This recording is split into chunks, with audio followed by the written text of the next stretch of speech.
This is All About Home Construction, and here's your hosts, Terry Cannell Beck and Randy Blake. That's right. Good morning, Randy. Good morning, Terry. Happy Saturday, buddy. Happy Saturday to you and everybody out there. That's it. I guess we can say around the world now. Around the world. We've got listeners all over. We appreciate that. So thanks for listening to us.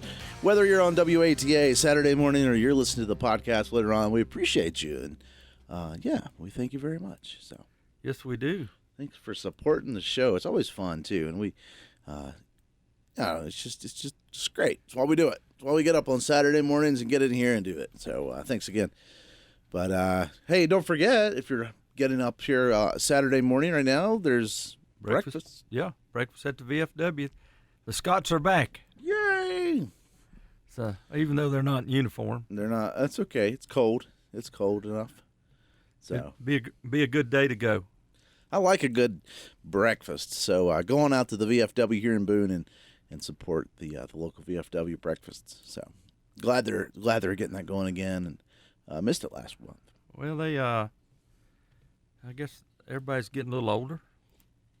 Well, the winter's hard on anybody too. I think there was some bad weather a couple times, and no, it's good. It's March. It's almost springtime, right? It's coming. But I don't think Mother Nature's through with us yet. Oh, no, of course not. Of course not. I mean, we'll still get snow here, but at some point, spring is coming. And I noticed we went off the mountain towards Charlotte last Saturday, and the closer you got to Charlotte, the more little red buds you were starting to see pop out. Yep. So, well, it's yeah. I just hope we don't bud out and then Mother Nature throws a big freeze in. Well, and that seems to be the trend when it comes out early, right? Especially with the fruit trees. So yeah, I was looking at different types of fruit trees, like peaches and stuff, and they do have warm climates in the northern area, but they do snow earlier, and there are like peaches and pears that are grow for those colder areas. Okay, they can withstand the frost. So nice. I like a good fresh peach or fresh apple. Excuse me. So Travis is supposed to come on and talk about his apple trees. I'm excited about that. Yeah. So apples are fun. I grew up with apple trees next door. I literally could just about reach out my window and grab one. Well, I've been looking at those Arkansas blacks. You can grow them like grapevines. You can string them and they'll grow. I know of, going back home. Like I said, I grew up in Virginia there's tons of orchards when I was a kid, and there's still several around. But one of the orchards close to Mom and Dad's house when I go up and visit, for the last, I don't know, 5 maybe 10 years, they've had these trees. And when they put them up, I thought they were grapevines because they string them up like that. But as the trees have gotten older, they're still only 6 or 8 foot tall, but they spread out like a vine does when they're tied to that wire. So it's just really cool. It's neat to see. And supposedly they put out, size wise, put out more apples than a big tree. Yeah, I mean they're bred and developed to put out apples. That's the purpose. So so you get a lot for the size. It's pretty cool. So well, technology. Well, it's it's funny though. Like we think a lot about this, like GMO. We say that a lot when it comes to food, but you think about it in a lot of ways. We've been doing that since the beginning of time. I mean, corn. If you think about corn here in the North and South America, if you go back thousands of years, corn was just a little seed that grew on a piece of grass, a weed. Yeah, and now we've cultivated it into this corn on the cob that we think of today. So, well, North Carolina State, is big into agriculture, and I watched PBS about their products that they do, and they're big into GMO, and they said if we don't continue to GMO, that the world will starve to death by 2050 at the growth rate that we're having it in the world. Well, I mean that's it, and I mean, think about how many bushels of, again, I'm just taking corn, for example, because corn seems to be in everything.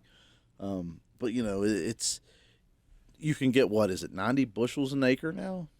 Or something like that. And to go from 50 to 90. I mean, you basically doubled your corn output in the last decade or last century.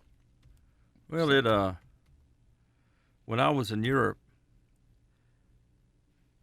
I got the heartburn a lot because everything was natural. Right. You know, the tomatoes. You know, since the 40s, Right. they've taken out 70% of the acid out of tomatoes that we grow in the United States. So, real tomatoes, it just upset my stomach. Right. And I'll tell you another one it did was orange juice. Oh, really? Yeah. Just that much stronger? Yeah. That's interesting. That's cool. Yeah, it's food, man. Food's good stuff. Good stuff. So, Well, it's just some of it's good, some of it's not. I don't mind a GMO. There's a reason for a GMO, right. but what I don't like is the additives. Well, and that's the issue to me, right? Is, you know, what did they change in it? What did they add into it? But I think more than the actual GMO, like vegetable, grain, whatever you call it, want to look at. To me, it's more of the processing side after that, like when it's grown, in the processing before it goes into the grocery store, as you know, inside of other products. So that to me is the biggest issue. But I've read a thing, and I'm no expert on this, so someone please correct me if I'm wrong. But I was reading something that suggested that wheat, you know, like people today, a lot of people are gluten intolerant or allergic to gluten that's in wheat. And, you know, I was kind of curious, like, why 150 years ago people were growing wheat all the time. And you know, why did they have gluten intolerance? We just didn't know it. But I was reading something that suggested that gluten, because of the genetically modified wheat, that there's more gluten in wheat today than there was 150 years ago. Could And be. so Now, that's, have you noticed that? When's the last time you've been by a wheat field? it's been a while because you don't see them around here anymore. Well, they got them down. Used to have them downstate, but it used to be wheat used to be 3 foot tall. Right. Now it's only about 18 inches tall, Okay. and that's so it can't blow down. Sure. You know, through the wind. Because you're not worried. I mean, straw is just a byproduct. You're looking for just the grain. To answer your question, I can only get the bushels of corn up to 2022. Yeah. And that year they produced an average of 177.3 bushels per acre. 170. Ooh, I thought it was like 90. That's a lot more than I thought. And one thing that's going to happen in 2025, that ethanol now will be in the gasoline year round. Right. So how many y'all run with your lights on, your gas light on all the time? Yeah. Well, you'll be damaging your engine because of the ethanol in the fuel. Interesting. So That's not good. And you know, one of the number one failures of cars and trucks is because there's not enough fuel in the tank. And what I mean by that is the reason they put the fuel pump in the tank is that the fuel keeps the pump cool, Right. so it runs all the time. So as that tank goes down, that pump starts getting out of that water, out of the fuel. Right. But so when this happens, and I tried to explain this to my wife, is fill your car up every time and run it till the light comes on. That way you're eliminating all the water that you can in your fuel. I just run it till it's empty all the time. Yeah, but they'll be putting fuel pumps in. The last fuel pump I put in the truck was $500. Oh, That's a gas. Yeah, that's not fun. That's fair. And but the American chestnut I did read took a hiccup. Oh, really? I was curious where it's been in development. Said the USDA wasn't going to allow a total release of it, and I couldn't find out why not. So hopefully they're going to have a thing in Asheville this spring, and I hope to go to it to see what the problem is. That's cool. I'd love to see a chestnut growing again, American chestnut. Well, I got to touch one, That's so cool. and it was 6 foot across, Wow. but it didn't bear fruit. That's so. That's awesome. You know, there's not many around. That's But for that sure. was on the West Coast. Right. So somebody had hauled chestnuts all the way across. Oh, I'll tell you something I seen too. And we went to go look at a job, and the whole woods was full of black locusts. Oh, really? Yes, and it's on the base of Rich Mountain. Okay. So, and some of them were nearly 18 inches across, Nice. still alive. So, And not the blight or whatever it is. It didn't get it. Hasn't hurt them yet. must be an altitude thing, I think. That's cool. That's cool. All about home and construction. We'll take a break. We'll come right back right after this. Are you ready to level up your home construction game? Obviously, you've subscribed to All About Home Construction. Now we would like to ask you for some support. You can be like Dave, Bill, and Skipper and help support All About Home Construction. The links are in the show notes. That's right, All About Home Construction here on WATA. And again, thanks to all of our listeners out there. Don't forget about the VFW breakfast this morning. So go check them out. Say hello to them. Well, Randy, let's get into the meat of the show here. And, you know, one thing that we all have issues with, one thing that we all have if we're in a home is appliances. Yes, it is. You know, and that's sort of the biggest cost in terms of projects, right? If you renovate or if you buying a new house, that is a huge chunk itself when you put all those appliances together of the cost of doing a project. Correct. And, you in 2010, you bring up Will's house. I think we bought all the appliances for his whole house. His stove, refrigerator, washer, dryer, dishwasher, everything that you would want in your home. And I think we bought it for under $2,000. Oh, wow. And, there's some of the products out there that have off-brands. Right. Okay. Like Roper was off-brand of a company. Mm-hmm. And so we bought Roper products. The warranties were better on them than the name brand. All right. That's interesting. And I can't remember which offshoot they were. That's a long time ago. Right. And but when Will sold the house 2 years ago, they'd already made it well over 10 years. Yeah. They made it 12 years appliances had. Well, that's the thing, right? Is what is the life of these appliances? But yeah, that's the trade-off of the money, right? I mean, correct. Well, it used to be durable goods was a 5-year warranty. Mm-hmm. Okay. Now there's a 1-year warranty on all appliances. So, and that's what's really frustrating today is that you buy a refrigerator and you pay, let's say, $2,900 for it. Right. All right. 1 year later, it's bad. Mm-hmm. Okay. And 367 days after that product is sold to you and it goes bad, you have to buy another one. Right. Or you have to buy a warranty, extended warranty. And I've seen it, you see these shows on TV about buy your extended warranty for your home. I was trying to find a price on it, and I couldn't locate it, but I did look at prices of, like that refrigerator we're talking about. Right. Like certain ones were $169 for their refrigerators for a 3-year warranty, all the way up to $299 for a 5-year warranty. Right. Okay. And then some of the high-end stuff, their 3-year warranty started at $299, Mm-hmm. then went up to $400 for a 5-year warranty. Nice. Well, Randy, we have a caller on the air. Good morning, caller. Who are we speaking with? Oh, it's Matt Mellon. Roper is an off-brand of Whirlpool. Is that what it is? Okay. Yeah, yeah. I mean, there really isn't any.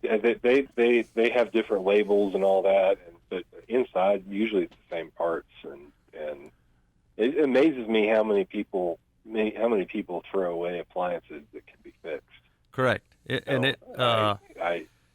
kind of bothers me actually that we have that much waste. But it has been pretty frustrating in the last decade to see them go to the thinner and thinner gauges of wire and the control boards and whatnot. And printer circuit boards, yeah. The electronics in a lot of appliances just wear out before the rest of the appliance does, and sometimes, especially with these fancier clothes washers and dryers and things like that, sometimes they end up being, my rule of thumb is if it's going to cost more than half of the price of the appliance to fix it, then I'll replace it. But one of the things that has impacted the longevity of appliances too is the RoHS standard for soldering. Yeah. And they want manufacturers to use lead-free solder in their electronics now, which is lead's nasty stuff.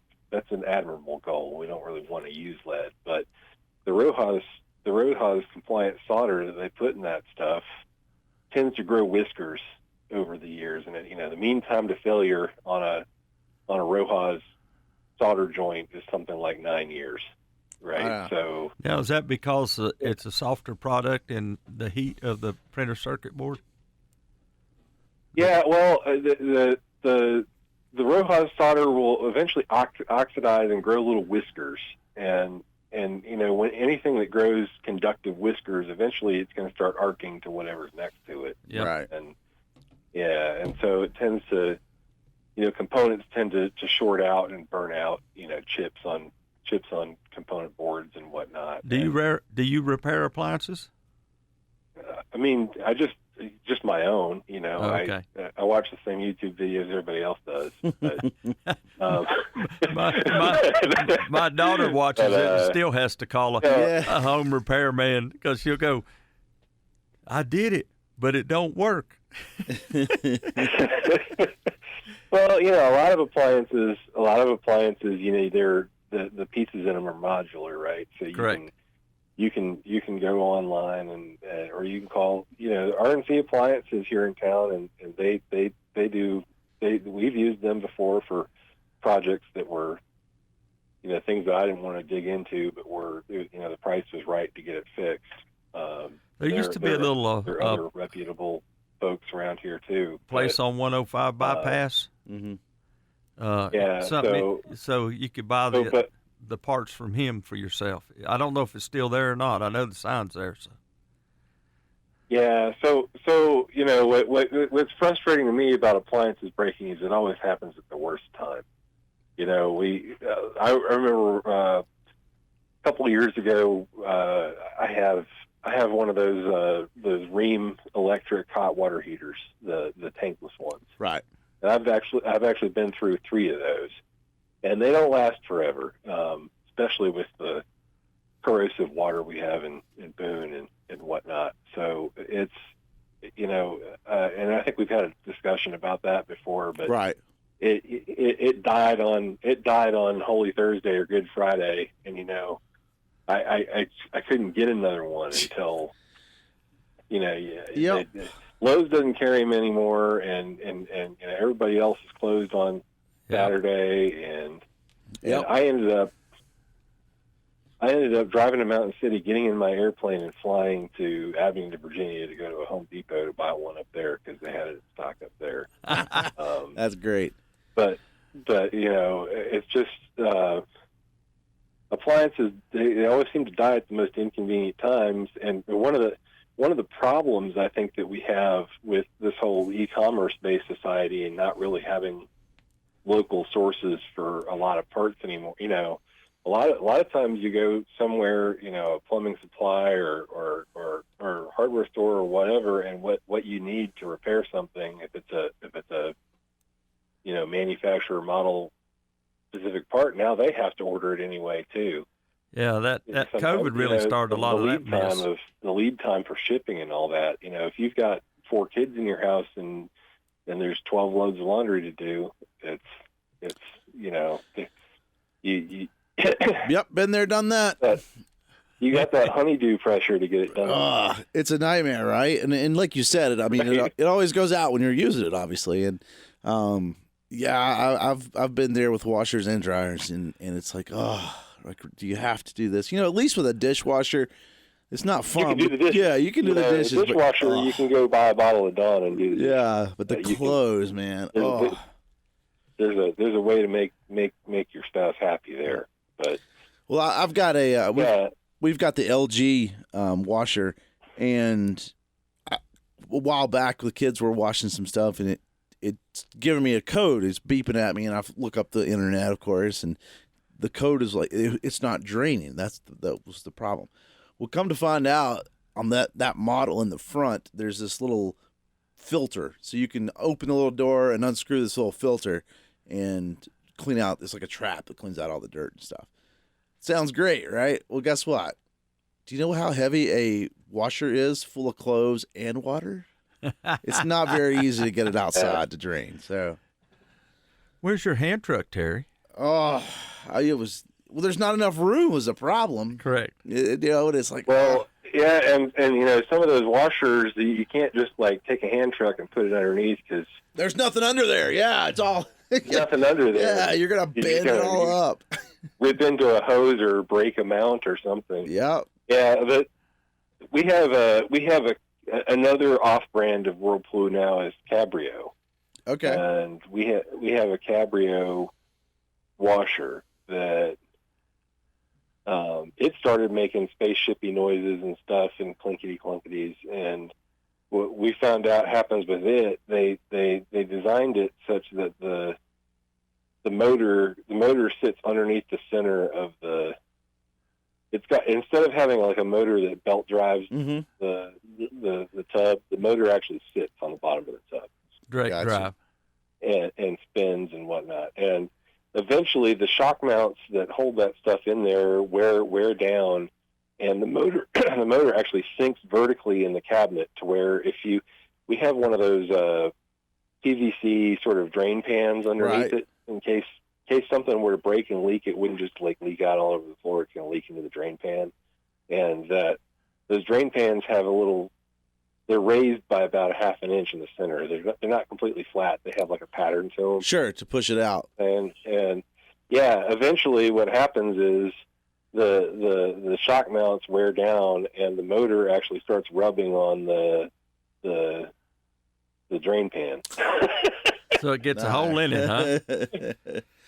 That's I had great. to watch 20 YouTube videos to figure that out. That's funny. This makes sense. And then find But, if it's a P or a C or a J model. Yeah. right. So, but the one piece of advice I would have for anybody that wants to, any DIYer like me that wants to work on their own appliances, and anytime you dig into something like that, you are taking a risk. You can always break it and get in over your head.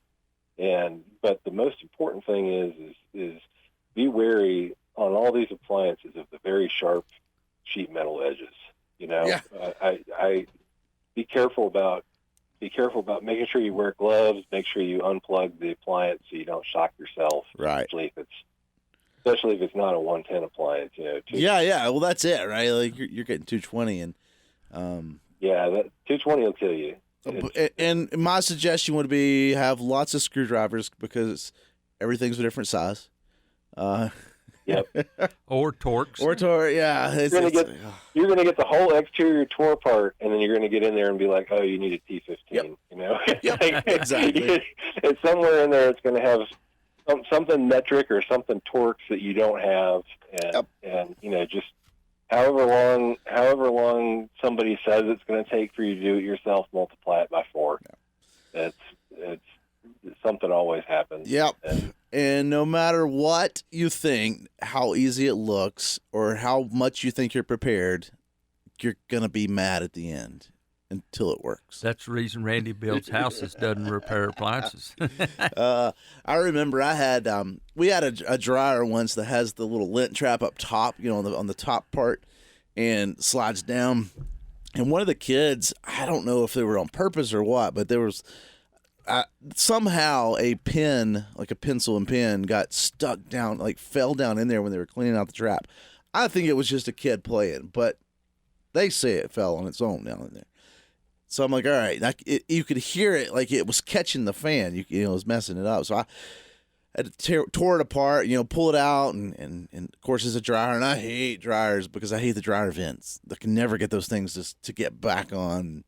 Anyway. Oh yeah. So I take it apart. Well, to take it apart, I have to unhook the plug-in, where it goes in the back, because I can't take the back of the dryer off without taking that off. And on this model, and it was just like such a nightmare. And then I had to get to this, I had to take 500 little screws off to get the back of the blower piece off, and it was I swear it was an hour-long process just to get a little piece of pencil or pen out of a fan. So yes. Well, something you said there struck a chord. Everybody that hasn't had their dryer disconnected from the dryer vent in years, oh yeah, you really need to periodically clean that out, because lint builds up in there and it becomes a fire hazard. Yeah, I gotta run. Amber's waiting on me for breakfast. All right. Well, thanks for calling in, man. We really appreciate it. Yep. All right. Talk to you. Yeah. Tell everyone hello. Thank you. We appreciate it. So thanks for listening to us. All About Home Construction. Give us a call, 828-262-1567. We'll be right back right after this. Are you looking for a sawmill dealership that can provide you with the quality equipment you need to get the job done? Look no further than Blue Ridge Sawmills. We offer the full line of Hudson sawmills and sawmilling equipment, from portable sawmills to skidding winches. At Blue Ridge Sawmills, we understand that every project is different, which is why we offer a wide range of sawmilling services. We can help you from everything from finding the right mill for your farm, hobby, or even your business. We also offer a variety of sawmilling supplies such as blades and debarkers, so you can get everything you need in one place. If you're looking for a sawmill dealership that can provide you with the quality equipment and the service you need, then come to Blue Ridge Sawmills. We're here to help you get the job done. Call or visit our Cana, Virginia store at 276-755-3833 or our Asheboro, North Carolina location at 336-964-8304. That's right, all about home construction here on WATA. And again, thanks to all of our listeners out there. Matt, thanks for giving us a call, and we like hearing from our listeners. And, yes, we do. He said some really good stuff there, and one of those things too that I take away from that is like, you can fix them, right? And I think that's the whole purpose of when we start talking about these warranties here in a little bit is. There is ways to fix them, but then there's that cost. Like, is it worth fixing, or do we just replace? And that's the trade-off, right? Well, some of it gets pretty expensive. Right. And like you said before, all the screws that you got to take out, and then you get in there and you don't have a certain type of screw. Yep. And I know that I got a friend of mine that does repair on stuff, and he said sometimes printed circuit boards go $400, $500, $600. Mm-hmm. Well, I remember one time this is back when the kids were little, the dryer, the heating element messed up on the dryer, and I took it apart. It ended up being a little chip, for what it was, a fairly simple fix. I wouldn't say easy, but simple. We put it in, did one load of clothes, and it burned out again. So there was something else going on that was causing that little switch inside to burn out. And so then I guess that's what I'm trying to say is like sometimes it's more issues than what you see and what you realize. One thing he brought up in the conversation was making sure your dryer vents are clean. Mm-hmm. Okay, and if you don't have a clean dryer vent, one, you're overloading the dryer, so it's not as efficient, mm-hmm. and two, down the road you could actually have a fire. Right, and that's the biggest risk to me is that it's such a fire. And if you've ever built a campfire or a fire in the fireplace, if you ever wanted to get a good fire starter for that, lint's a good thing. I still use it. Yeah, In fact, Deb's dryer's so old that it's got a top lint on it, and she'll pull it out and hand me the lint, and I use that to start my wood stove with. I mean, it's great stuff for that. The downside is it's great stuff for a fire, How many out there have plastic dryer vents still? You don't see them anymore. I mean, but they are still around, I'm sure. And how many of y'all have flexible aluminum ones? Like 99% of the houses you go to. Yeah, and which you're supposed to have rigid. Yeah. I can't remember when that code went into effect.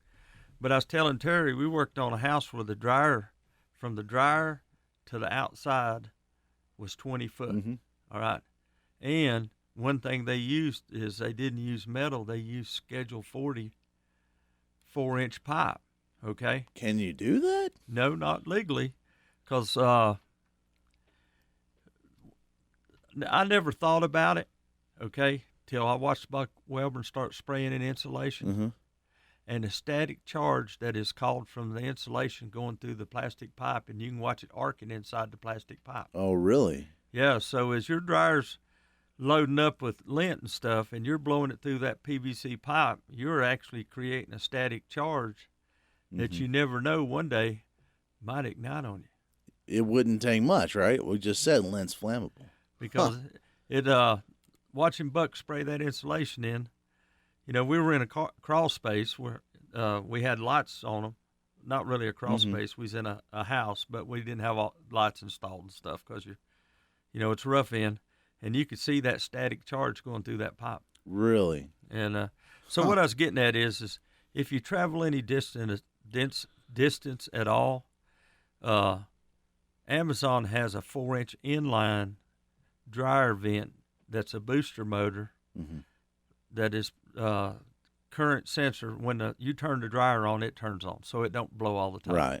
So that'll help you keep the dust and lint out of your unit. Okay. Well, one thing while we're talking about dryers is how many houses do you see, especially the older houses, that just have the vent that goes out into the crawl space and just drops basically underneath the dryer, where they don't vent it out like they're supposed to?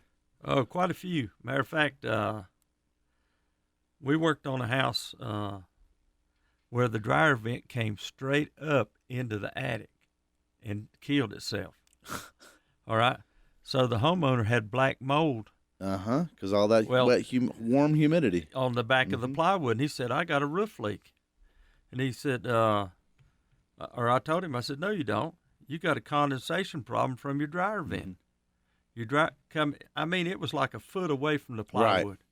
So the day we were there, it was probably about 20 degrees. And the dryer wasn't running, but the mold itself had grew all the way up to the ridge vent. Interesting. Nearly, and well, it's and that's why we don't vent it in the house, right? Like, correct. It's a lot of moisture. It's a lot of warm air, yes, but it's moisture. It's wet air. And another thing getting besides the dryer is bathroom vents. Yes. A lot of people just took their bathroom vents and they just take them and lay them up in the attic, and the same thing occurs too. Yeah.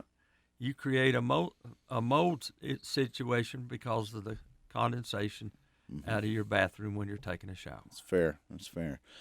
Well, it's all about taking care of things, right, and doing things proper, which is easier said than done sometimes. But I mean, that's where warranties end up not working out in your favor. Is usually more times than not, it's because you didn't follow the right procedures. Correct.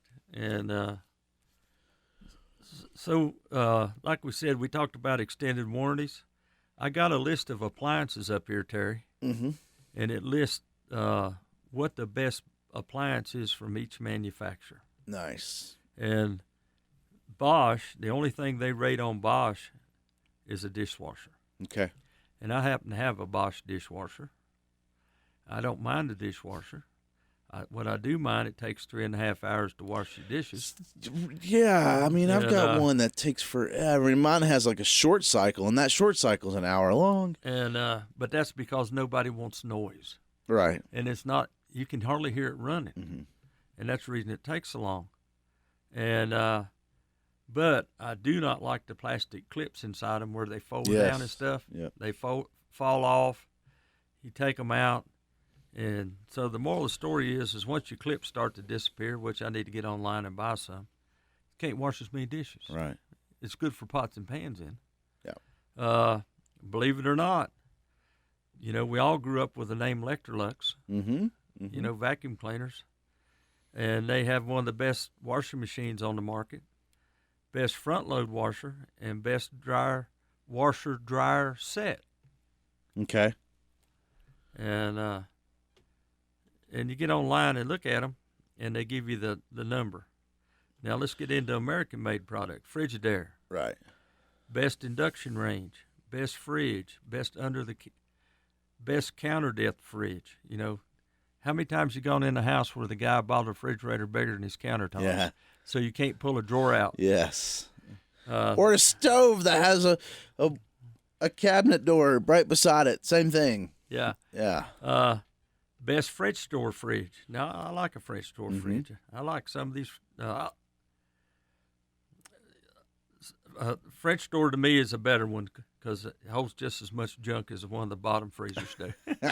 There you go. GE, best gas range, best induction range, best top loader washer, best portable dishwasher.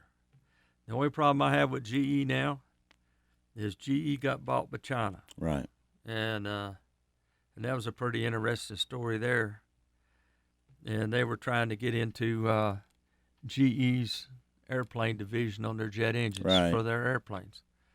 Haier, I don't know how to say it. H-A-I-E-R. The higher hair, yeah. They have the best French door refrigerator for under $1,500. Good to know. Well, as we look at appliances, like the national average appliances, you can get sort of the cheaper basic one refrigerators for $200 to $600, but a good refrigerator average price is going to be anywhere from $600 to $2,300. And then of course there's some that's $5,000. But refrigerators, you really, if you want to get a good refrigerator, you got to plan on sinking $600+ into it. And I think that's where that's to me is always the issue, is like, I can buy this really cheap one, but how long is it going to last? And I have my brother, for instance, we're talking about dishwashers. My brother, there's something going on in his house that he goes through dishwashers like crazy, and he's actually upgraded and started getting the warranties, and he's replaced his dishwasher 3 different times in the last 15 years that they've had the house. And so that to me is where you come back. Like, what is it that's causing it? But is it worth buying a new one or worth fixing? I wonder if their chemicals are too strong. Because what it was explained to me is that if you use too strong don't use the right chemicals in it, then it will eat the plastic washers out. Makes sense. And because I was going to save one for cleaning parts. I know y'all laugh about this, but dishwashing detergent is a no foaming detergent. Right. So I break my guns down and wash them in the dishwasher. Yeah, okay. Because they don't rust when they come out. Sure. And it cleans all the grease off of them. Interesting.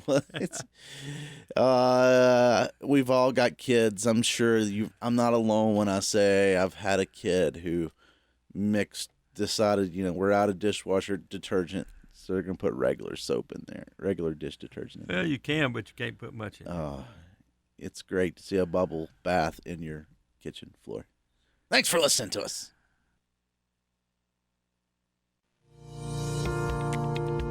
Obviously, by listening to this podcast, you see the value of All About Home Construction.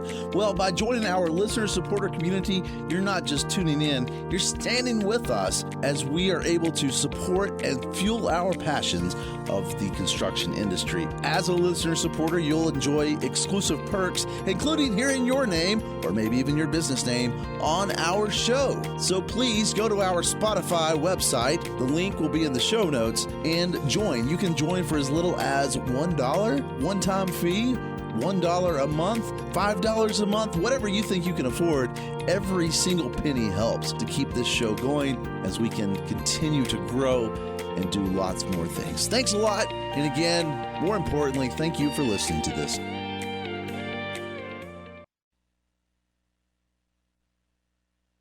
That's right. All About Home Construction here in WATA. And again, thanks to all of our callers out there, all of our listeners. Give us a call, 828-262-1567. Randy, the VFW breakfast going on right now until 11 o'clock here in Boone. So go check it out. Good breakfast. We love a good breakfast around here. So go by and get a good breakfast. If you go to Best Buy right now, they have an 18 cubic foot top freezer, just like we grew up with, $4.99.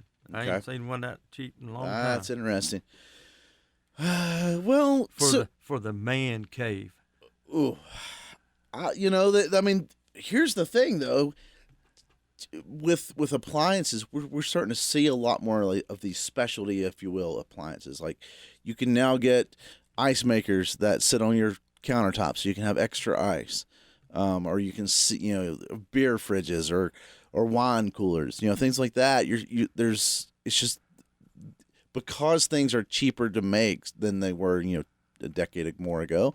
You're starting to see more of those things pop out, and it's some of them are cool. Technology. Yeah. Matter of fact, what I did is my ice maker went out on my machine, on my refrigerator, and for the cost of the ice maker, the labor to put it in, I bought a little Vever ice machine for like $329. It makes 25 pound a day. Right. And now it's I have to walk down to my basement to get the ice. Sure. But the point of it is, and when it fills up with ice and it stays full for so long, it automatically shuts down, which the ice is going to melt. Right. But the point of it is, it's not wasting energy. Yeah. Yeah. And the VFW had a $2,500 ice machine that went out that we, paid. They paid Right. for. I didn't pay for, and so we replaced it with a little Vever that does 55 pounds in 24 hours. Yeah. And it's only 18 inches wide, and it fits under a counter. Yeah. I mean, that's the thing. Like, you're starting to see those a lot more. And then, like I said, I mean, just appliances in general coming down. Air fryer's a big thing now. I mean, I know those are not like the appliances we think of, but, or dishwashers and things like that. But there's, I guess my point is there's alternatives that are coming out to help kind of bridge that gap of purchasing new and fixing old. Correct. So one of the recommendations was made to me when you buy like washers and dryers, buy the washer and dryer with the knobs still on them. yeah, I mean, but where do you find them? Like more and more though, they're all going electric, They are, but they're still out there. and especially these front load washers where I've known of a couple, and one of mine at one point, like the door, even though it shuts, it's not quite like, I guess, tight enough, if you will. That like it doesn't lock. And if you ever turn, if you got a front loading washer, you press the button, there's a little lock, and you can hear that little click lock in You place. know what? You make me laugh at that because when I was out at Adam's house in Oklahoma City, he had a ratchet strap around his where it fell off a truck. Oh, no. Well, they dropped it, so he takes the ratchet strap and tightens it up. There you go. Well, mine, I had to push the door in, and then it would lock. Like if I gave it a little push while it was kicking in, it would lock and be fine. But I've seen them where like you get, they drip water from the front because it doesn't close all the way. But and here's my thing is. I feel like there should be a standard. Dryers on one side, washers on the other side. Because what happens is the doors always don't match up. That's right. I think washers need to be on the right side, dryers need to be on the left side. That way, if you got front loading washer and your front loading dryers, when the doors open, they can open in opposite, so you can pull them out of one, put it in the other, and not have to hit a door. Well, Whirlpool still makes a dial. GE, Maytag still makes a dial. Hot Point does. I ain't seen a Hot Point in a long time. Yep. So now those are still manual washing machines with timers and stuff on them, and those are the easiest to repair out all of them. Nice. So, well, fun stuff, man. It's appliances. We all need them. We all use them. Yep. So. And let's just hope they last a lot longer than they were. I'd rather go ahead and buy a cheap one like that. Samsung even makes a dial. Nice. And they're anywhere from 4.5 cubic feet to 4.8 cubic feet. Well, to me, the trick is making sure you install them properly, like we talked about ventings and things like that. But make sure that what you've got is the power you need, and as a general rule with all appliances, right? That's it. Make sure I was telling you the story of the washer and dryer combo. Mm-hmm. No, I'm not talking about two separate units. I'm talking about one unit that washes it and dries it, and they were overloading it, and it wouldn't run. Right, and it happens, right? Dishwashers where when you wash too many dishes at once, kind of thing. So, Not saying bigger's better, but get what you need for your situation. So. Well, thanks for listening to us. Go to the VFW, get some breakfast, and we'll talk to you next time. Take it easy, Randy. Bye.